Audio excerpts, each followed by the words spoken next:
as drops of rain were pouring on my window. I was browsing the internet and watching videos.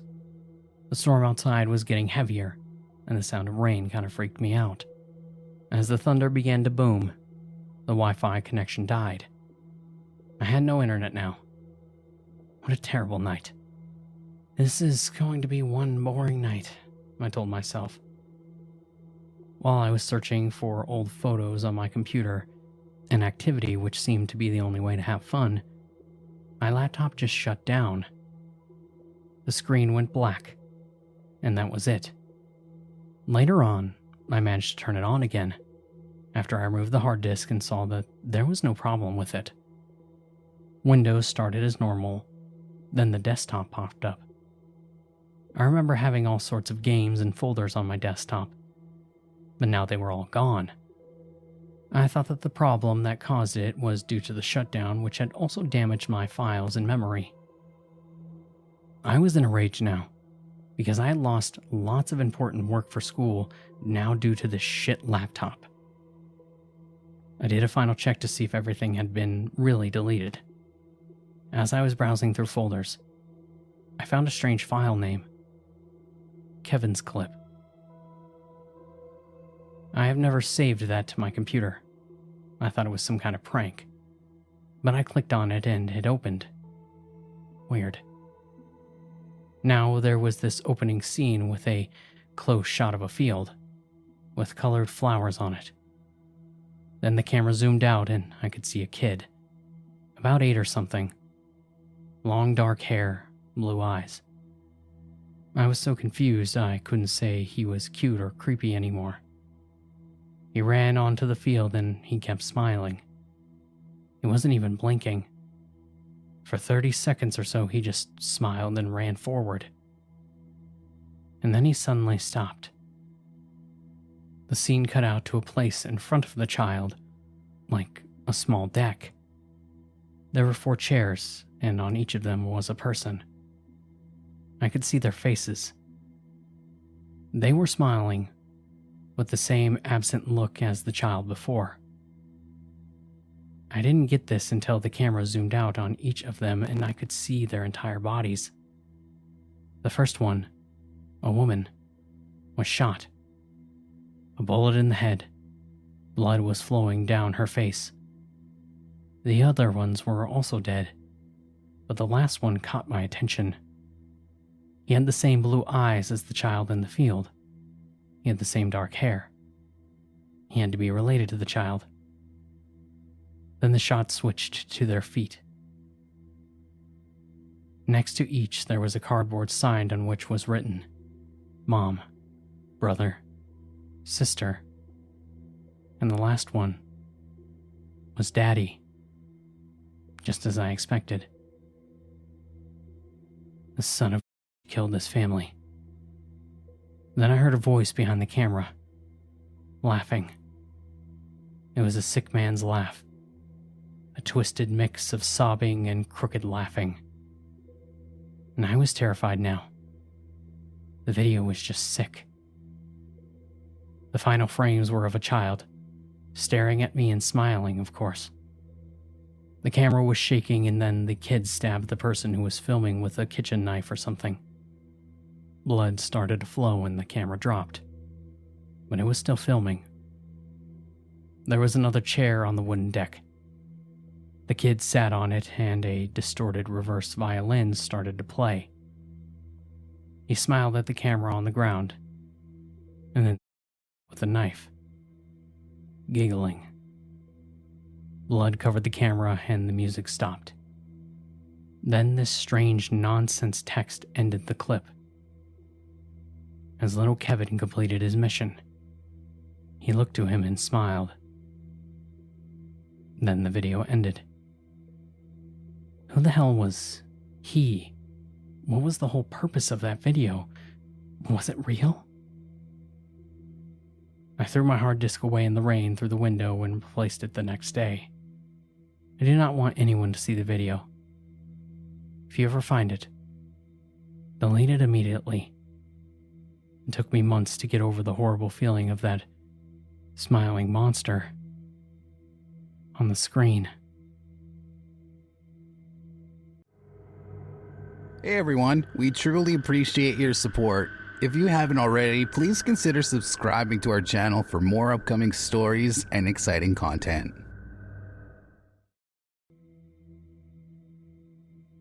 "18-year-old Anna couldn't imagine her life getting any better. She was a straight-A student, had a great family, and an amazing boyfriend. She was a very simple girl, not like the others. She'd much rather be playing video games with her boyfriend than hanging out with friends or going to parties. Her boyfriend, Alex, was everything to her. There was no way that she could imagine life without him. The only problem in Anna and Alex's relationship was their distance. Anna lived in West Oklahoma and Alex lived in Florida. Their physical separation was agonizing, but it all made their emotional connection much stronger. They loved each other so greatly. The only term Anna could use to describe him was soulmate. However, there were things about Alex that simply infuriated Anna. His sleeping habits were not of the greatest. Alex and she would stay up late, especially during their summer breaks. Usually up till 3 or 4 in the morning, but eventually Anna would go to sleep. What made her angry was that Alex would never follow in her footsteps. He would always stay up much later, until 8 in the morning or so, but the worst was when he decided he wasn't going to sleep until noon. This angered Anna because that meant that he would sleep till 8 at night. Why couldn't he go to sleep when she did? His choice made their time together lessen. She would be asleep while he was awake, and he would be asleep while she was awake. One Saturday morning, Anna awoke fairly early compared to her normal noon morning. It was around 9:30. She hadn't had a lot of sleep considering the fact that she had crashed at 4. Anna nowhere near expected Alex to be awake, and upon checking her phone, her suspicions were correct. No messages. It didn't bother her. She wasn't expecting him to be. The night before had been a lovely one. After hours of gaming and following hours of lying in bed, Skyping the night had truly been fulfilling. Anna was a bit of a coward, and the comfort of her boyfriend's face and voice kept her company as she lay in bed in the dim light was all she needed to sleep without restlessness. The two lovers had decided that after Anna fell asleep, Alex would end the chat so that her phone would kick back to the Skype homepage, and her phone would lock and get a good night's rest along with her. And they had done just that. Anna did her morning routine and had some breakfast before she checks her Skype history. It read that the chat was ended at 6 in the morning. Alex must have fallen asleep for a while before ending the chat. She shrugs and goes about her day, figuring Alex must have fallen asleep after the chat's end and he would probably wake up around 2 or 3.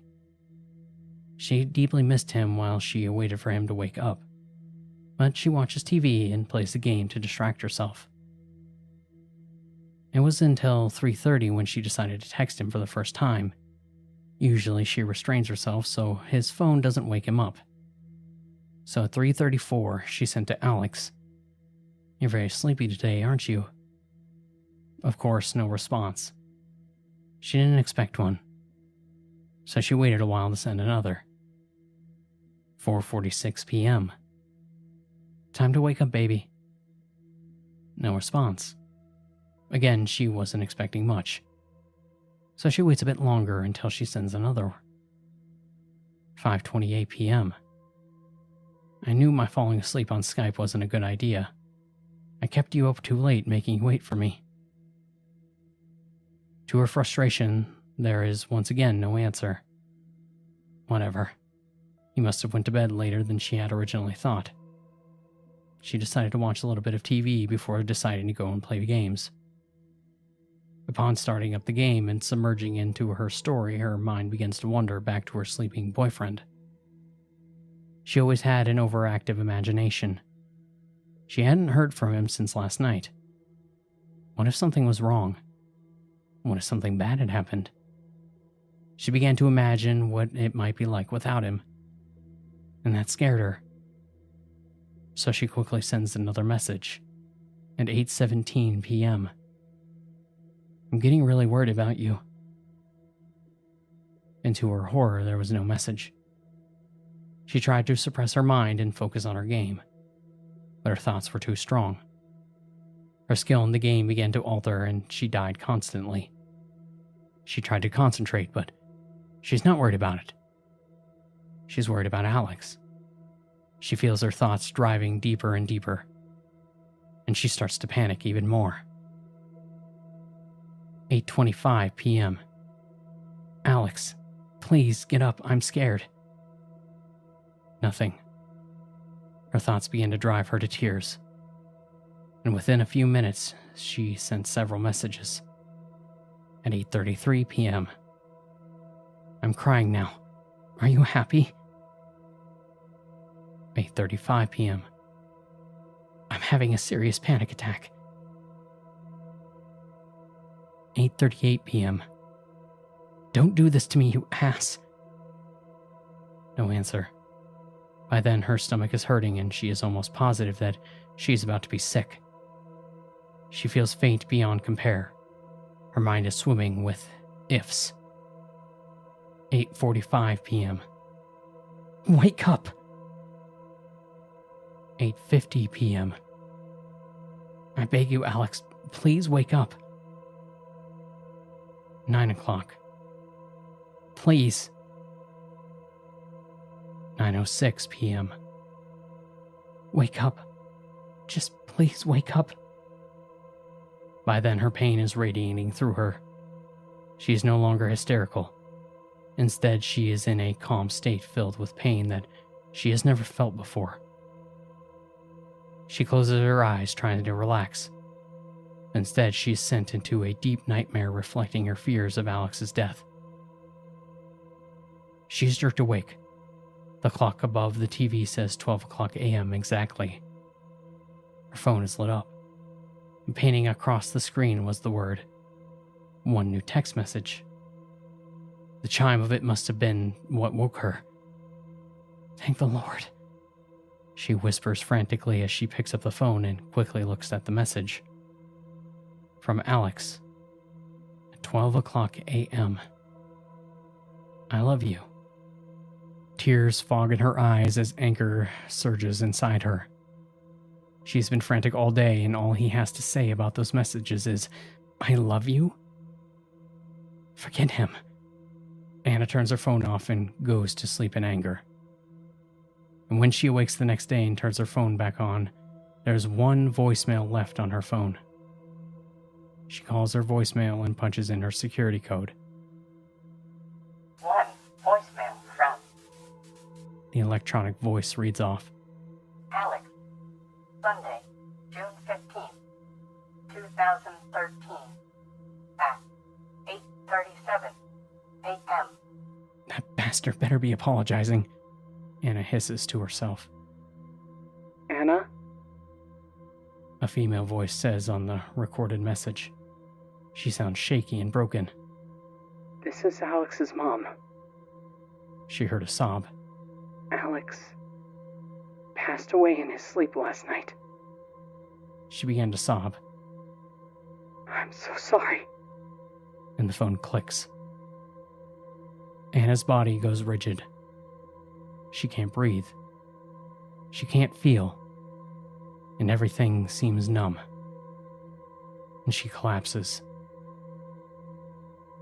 An autopsy of Alex's body shows the cause of death was a brain hemorrhage that caused him to sleep into a coma shortly after he went to sleep at 7 in the morning. He had stayed in a coma, looking as if he was asleep until 11:58 p.m. when his body gave out. His brain shut down, and he peacefully slipped away.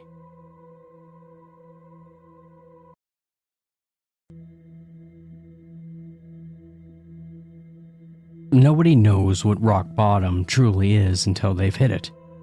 Being abruptly fired from a job that you've worked at for the past 10 years, and then catching your girl cheating on you with your replacement, really makes a man think. Hell, my student loans aren't even paid off yet. What a shit show this life is. After a rather boozy night that consisted of sending out about 4 dozen resumes, and horrendously written cover letters. I finally passed out. When I woke up the next morning, I decided to try to at least make some money at home while waiting for an interview. At that moment, I thought that the best way to go about it was completing those internet surveys that yielded $5 Subway gift cards and other shit like that after about an hour of answering questions. I mean, I didn't have any other marketable skills that could have yielded immediate income. It was either that or waste the day away playing computer games. At least, I wouldn't have to pay for food. I did these surveys for about 5 hours before nearly passing out. It was way more excruciating than I originally anticipated. At the end of those 5 hours, I accumulated about $45 in cash and gift cards. $9 an hour. Not like I was making much more than that before. I was about to close my laptop up for the day and head to the bar in an attempt to drown out my melancholy when I saw it. It shouldn't have even been noticeable, but for one reason or another, it was. At the bottom corner of the website that I was on existed a tiny, singular advertisement. Maybe it was the simplicity that got to me. Plain black letters in a tacky font that read, "Surveys for Cash." Overlapped and completely white background. At least they were direct with the message. One more couldn't hurt, I thought. Might as well scrape together a little bit more booze money before heading out. I sat down, clicked on the picture link, and prepared myself to grind through some more painstaking inquiries. The first few questions were simple enough. I guess they weren't really questions, but more like data collection. My name, age, and occupation.